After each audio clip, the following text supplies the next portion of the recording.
আরে দাঁড়াও দাঁড়াও, এটা কিন্তু নিহার তেলের বোতল, তোমরা সবাই দেখতেই পাচ্ছ। আর হ্যাঁ, ঠিকই দেখেছো, কিন্তু এই ভেতরে যে তেলটা আছে সেটা কিন্তু নিহার তেল থেকেই তৈরি।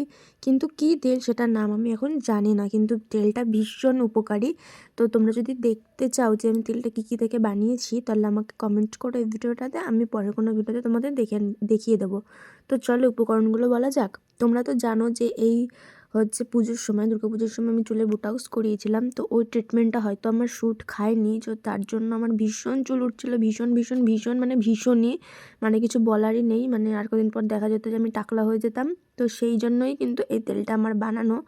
তো ওই বোটক্স করার পর কিন্তু আমার 2 সপ্তাহ ঠিক ছিল, কিন্তু তারপরে কিন্তু আমার আস্তে আস্তে মানে এত যে চুল পড়েছে, তখন আমি নিজেই আর কি মানে, আর চুল তো মেয়েদের একটা মানে ইমোশান তোমরা বলতেই পারো।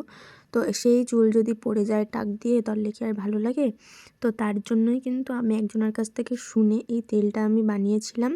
তো তেলটা কিন্তু ভীষণ উপকারী। হয়তো তেলটা আমি 1 মাস মতো ইউজ করছি, কিন্তু আমার কিন্তু সেরকম চুল আর ওঠেনি।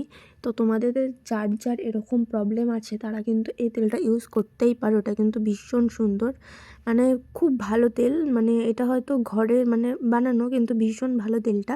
ওই নিহার তেল মানে আমি যেটা ইউজ করলাম সেটা থেকেও বানাতে পারো।